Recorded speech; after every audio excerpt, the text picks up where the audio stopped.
Bienvenue à une nouvelle édition de J&J Podcast. Mon nom est Joël McGuirk, mon collègue ici, Joël Charron.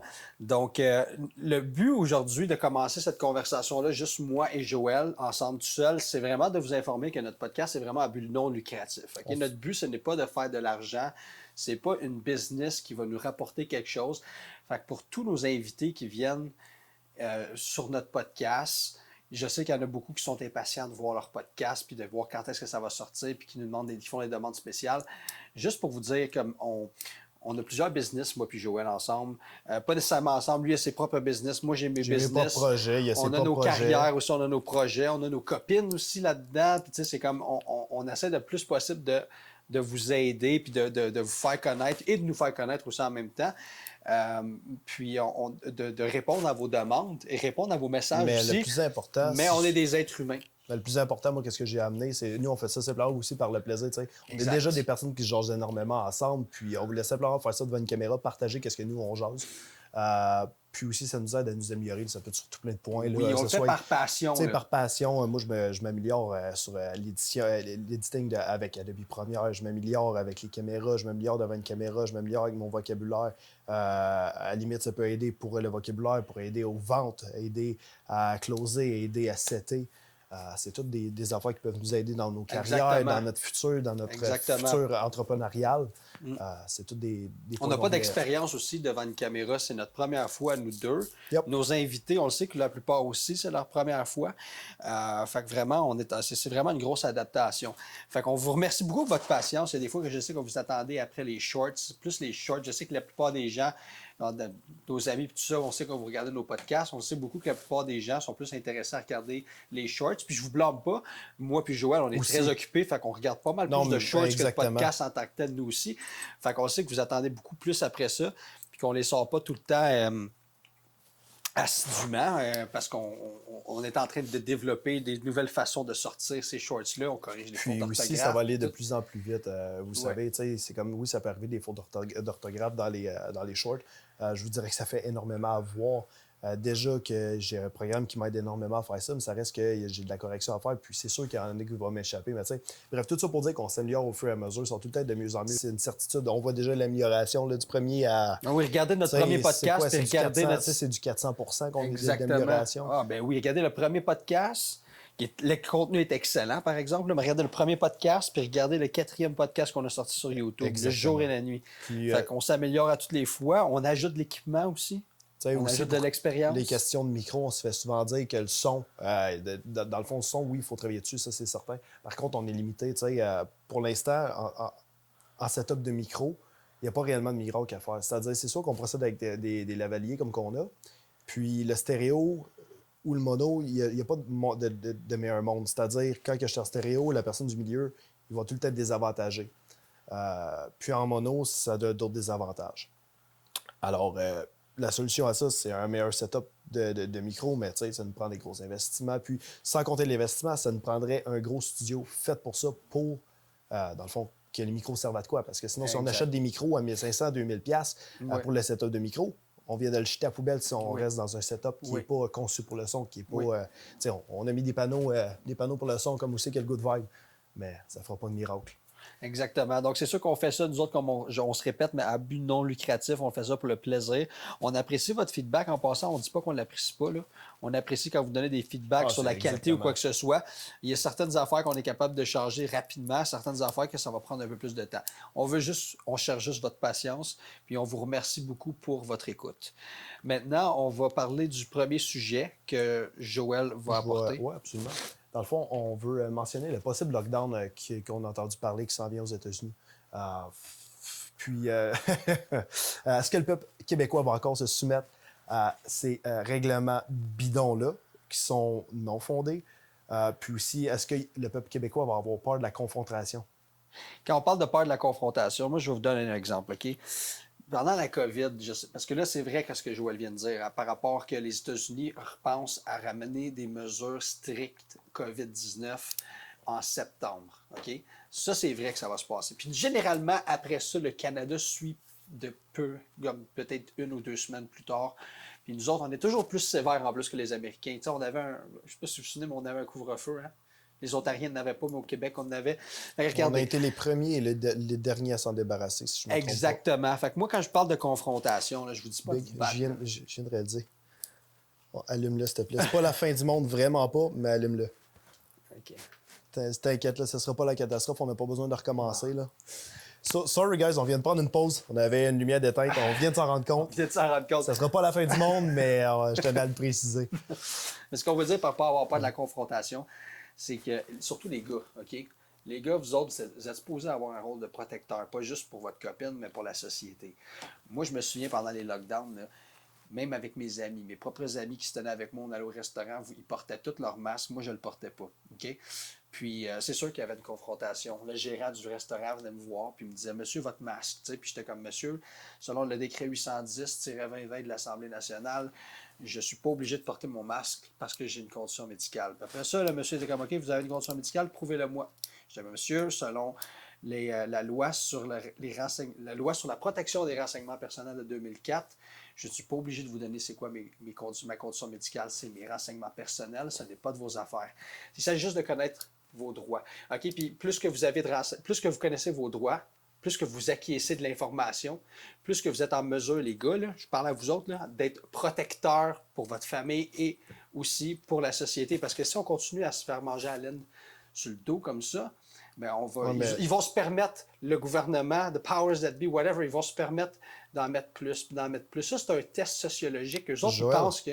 Le monde va dire « Ah, t'es dangereux, tu mets la vie d'autres en danger si tu mets pas de masque. » Mais c'est ça. Mais c'est pas grave. Moi, je rentrais dans les Walmart, je rentrais dans les Costco, puis tout ça, puis on me disait ça, puis ça me rentrait dans une oreille, puis ça me sortait par l'autre. Là. Moi, je le sais ce qui se passe, puis pour ceux qui... Moi, je parle pas à ceux qui sont d'extrême gauche ou de gauche qui pensent que, genre, que le virus existe pour de vrai, puis il faut vraiment se protéger. Moi, je parle aux gars qui s'entraînent comme moi, puis qui se pensent comme des mâles alpha, mais qui pensent la même chose que moi, qui pensent que c'est juste une mascarade, tout ça, puis qui pensent qu'on devrait juste... Les choses devraient revenir à la normale, puis qu'on ne devrait pas retourner dans des lockdowns. Ceux qui y croient, mais ceux qui ne sont pas capables de pas comment je peux dire ça? Se conformer. Se conformer aux Se soumettre. Se soumettre à ces règlements bidons-là. Les boys, pour vrai, là, s'ils font ça, s'ils nous referment ça dans la face, là, puis ils nous redemandent de porter des masques, puis social distancing, puis tout ça, j'espère que vous allez vous pousser une colonne vertébrale. Lead by example. Walk the talk, like they say. Walk the talk, lead by example. Les gars, je veux plus vous voir, je veux plus aller avec mes chums de gars au restaurant, puis que vous autres, vous allez porter votre masque, puis je vais être le seul à pas le faire. Come on, pousse-toi une crise de paire de couilles, là. Tu sais, en fait, c'est comme, mettons, tu prends Joe Rogan, n'importe quel podcast, il y a du monde qui n'ont pas peur de parler de leur opinion, de dire qu'est-ce qu'ils pensent. Ça, c'est extrêmement important de ne pas avoir peur de dire ton opinion. Mon opinion, je ne dis pas qu'elle va plaire à personne. Par contre, je pense qu'on peut avoir une société... pas en fait, je pense. On devrait être capable d'avoir une société qui fonctionne malgré nos différences d'opinion. C'est-à-dire, je donne un exemple, je l'ai peut-être déjà dit auparavant, mais une personne que j'aime pas qu'est-ce qu'elle pense, ça donne qu'on rentre dans un restaurant, dans un supermarché, whatever. Ben, je vais lui tenir la porte, je vais savoir comment vivre. C'est juste un exemple. T'sais, c'est pas parce que j'aime pas qu'est-ce qu'elle pense ou que j'aime qu'est-ce qu'elle pense ou whatever que ça va changer comment que je vais interagir avec quelqu'un dans la société. Bien dit. Je vais pas mettre quelqu'un en danger pour x, y raison, en char parce que j'aime pas comment il pense. T'sais, c'est tous des exemples, whatever, qui me viennent en tête live, mais bref, ça c'est comment que je le vois. Oh, nala. Joe, j'ai la meilleure. Je suis désolé, c'est moi qui ai la meilleure. Un autre sujet qu'on aimerait apporter aujourd'hui, maintenant qu'on a fait le point sur les possibles lockdowns qui vont revenir, j'ai bien dit possible, OK, c'est ce qu'on appelle transcapacité. Okay? Ouais, un mot que j'ai appris aujourd'hui. OK, ou bien les transcapacitaires. Le terme, c'est transcapacité, mais les gens qui sont ciblés par ça, c'est les transcapacitaires. OK? C'est un autre mouvement comme les transsexuels, si on veut, ou les transgenres. Les changements de sexe. OK, mais c'est encore plus poussé que ça. C'est que je vous donne un exemple. Okay? Admettons qu'une personne s'est toujours sentie aveugle, mais elle n'est pas aveugle. OK? Mais elle a toujours pensé qu'elle s'est toujours sentie dans sa peau comme une personne aveugle. OK? Bien, ils veulent sensibiliser les gens dans les universités, OK, à penser que c'est pas une maladie mentale. OK? C'est pas une maladie mentale, c'est vraiment une condition qui s'appelle transcapacité. Donc, c'est des gens qui pensent qu'ils sont nés avec des handicaps, mais qui ne sont pas nés avec des handicaps. puis qui sont prêts à se faire amputer un membre ou se faire devenir aveugle, payés par les payeurs de taxes. OK? Donc, ils veulent se faire, mettons, rendre aveugle, puis qu'on devrait comprendre ça, puis qu'on devrait avoir de l'empathie pour ça. Ce que je trouve personnellement très ridicule. Puis là, la raison pourquoi j'ai sorti des slides de cours d'université, c'est que ma copine m'a envoyé ça parce que c'est elle qui m'en a parlé à l'Université d'Ottawa. C'est des public speakers qui viennent parler dans les cours, dans le fond. Comme quoi qu'elle avait peur de partager son désaccord. Je trouve ça quand même très grave. Oui, c'est que c'est pas normal que les étudiants à l'université ont peur de partager leur désaccord par peur de couler leur cours. Là, OK? On pourrait aussi penser à Jordan Peterson qui s'est fait jeter des écoles d'université. Pas des écoles d'université, mais dans le fond des universités. Il s'est fait jeter en dehors des universités par ses manières de penser, qui est en désaccord avec le système présent. On peut en déduire que la peur que ces élèves-là ont est extrêmement similaire à ce que lui a vécu. Oui, c'est quand même basé. C'est juste pour vous dire à quel point l'extrême gauche s'est rendu un cancer dans la société, mais surtout dans les universités. Puis c'est pour ça, dans le fond, qu'il faut vraiment lever ces sujets-là, parce que à quel point on est rendu une société de victimes quand il faut payer pour les opérations de ceux qui pensent qu'ils ont des incapacités, comme des ponts qui pensent qu'ils ont des handicaps, mais qui n'ont pas. On va aller quelques points. Ça, c'est son cours. Ça, c'est le cours à sa copine. Les enjeux et défis rencontrés par les personnes transcapacitaires. Absence de recherche et d'informations pertinentes. Conditions méconnues et stigmatisées. Statut dans le Diagnostic and Statistical Manual of Mental Disorders. Ça, je pense que tu avais peut-être un point à porter. Ça, tu avais dit que ça, c'était parce que c'est un problème en ce moment dans le système? Oui. OK. Ça, c'est un problème qu'eux, ils veulent régler. C'est pour ça que ça s'appelle un diagnostic dans le manuel des statistiques des maladies mentales, traduit en français. Puis, résistance des professionnels de la santé et absence de prise de charge médicale. Je sais pas si tu avais un autre slide que tu voulais... Oui, après ça, elle m'a envoyé un screenshot de son cours, dans le fond, d'un atelier qu'elle a fait à l'Université d'Ottawa. OK? L'atelier s'appelle « Développer des outils pour réagir avec respect à la transcapacité ». OK? Je pense que vous allez tomber de votre chaise, pour vrai. Moi, j'ai ri ma vie, mais c'est pas drôle. Là. Discussion entourant le cas de la transcapacité. Premier point. Quelles sont les réactions à éviter si l'on rencontre une personne qui veut acquérir un handicap? Je vais répéter. Quelles sont les réactions à éviter si on rencontre une personne qui veut acquérir un handicap? Vous avez bien compris.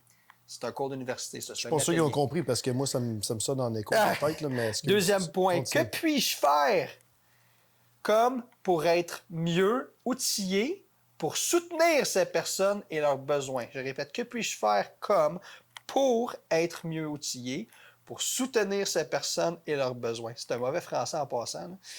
Puis c'est un cours d'université.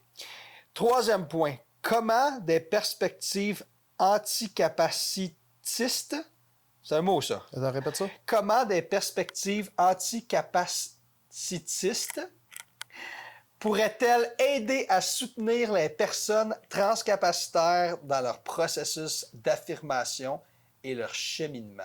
Je tiens à préciser, on rit pas de ces problèmes-là comme tels. Moi, je le vois pas de même personnellement. On rit pas des problèmes mentaux, c'est juste qu'on dit que c'est des problèmes mentaux. Exactement. Exactement. Je pense que ça devrait être traité comme un problème mental et non comme un problème mental, comme un problème de transcapacité. Bref. Mais ça, non, mais on n'en a pas énormément on rit pas de ces gens-là, on rit du système qui accepte cette victimisation-là des gens. Ça n'a pas de bon sens. Ça n'a pas de bon sens, là. C'est de leur donner des outils, dans le fond, pour les accepter dans la société, comme quoi que... Puis c'est vraiment ça qu'ils veulent, dans le fond, c'est qu'ils veulent s'en venir vers que ce soit les payeurs de taxes qui payent pour qu'ils se fassent amputer, tu sais. Parce que, dans le fond, ils ont peur que ces personnes-là se tournent vers le marché noir ou vers l'automutilation pour accomplir leur... pas accomplir, c'est pas le bon mot. Dans le fond, pour en venir à leur fin. Alors, moi, personnellement, je crois que c'est un cas de maladie mentale qui devrait être traité comme une maladie mentale. 100%. Mais c'est le fait que les étudiants, puis c'est souvent ceux qui font ces cours-là, c'est souvent des femmes, c'est ce qu'on m'a dit, c'est l'information qu'on m'a donnée. Mais les femmes, souvent, ont peur de confronter leur professeur là-dedans, puis parce qu'ils ont peur de se mettre à dos de leur professeur, puis de pas avoir une bonne note. Fait qu'ils vont tous suivre, ils vont tous finir par suivre l'agenda de la personne qui donne le cours qui est pro-acceptation de la transcapacité. Fait qu'en gros, ça fait en sorte qu'on est une société qui accepte de plus en plus des dégénérescences du monde qui ont des problèmes mentaux, des problèmes mentaux, et on met notre argent, dans le fond, dans les mauvaises affaires, là. On investit notre argent vraiment dans les mauvaises choses, là, Du moins, on s'en va. Tu sais, si ça serait traité comme une maladie mentale, je trouve pas que ça me dérangerait pas que mon argent aille pour aider ça. Les maladies mentales existent. Par contre, dire que c'est pas une maladie mentale, je comprends pas le dire de ça. OK, tu vas me dire, je suis pas médecin, je suis pas Ils whatever. traitent comme si tu étais transgenre. Puis transgenre, c'est pas une maladie mentale. Fait que ça veut dire que ça, c'est pas une maladie mentale non plus, selon l'Université d'Ottawa, puis apparemment selon l'Université de Montréal aussi. Bon, je tiens à préciser, on est bien sûr pas médecin, il est pas médecin. Mais voici notre humble opinion. Dans tout respect, par contre. On trouve juste, je pense, ironique qu'on dise que c'est pas une maladie mentale. Puis ça, encore là, c'est vraiment notre opinion personnelle. Non. C'est vraiment dans tout respect. C'est juste que la situation est vraiment ironique aussi, de la manière qu'on en a entendu parler, puis que c'est abordé dans les universités. Puis, c'est ça. Bon, alors, pour conclure, essayez de ne pas vivre dans la peur. De toute façon, c'est prouvé que vivre dans la peur augmente votre cortisol, puis ça va juste faire baisser de votre système immunitaire. Fait que ça sert absolument à rien de vivre dans la peur. Puis, tu sais, je vis pas dans la peur, bizarrement, je tombe jamais malade. Est-ce que c'est le seul point? Non, c'est sûr que non. La santé y est, le sport y est. Tout est important. Mais ne pas vivre dans la peur, je pense que aussi c'est vraiment essentiel pour votre santé. Alors, sur ce, ne pas vivre dans la peur, le podcast est à but non lucratif, si à leur préciser. La transcapacité, selon moi et Joël, c'est une maladie mentale. Puis sur ce, on vous voit à la prochaine. See you guys.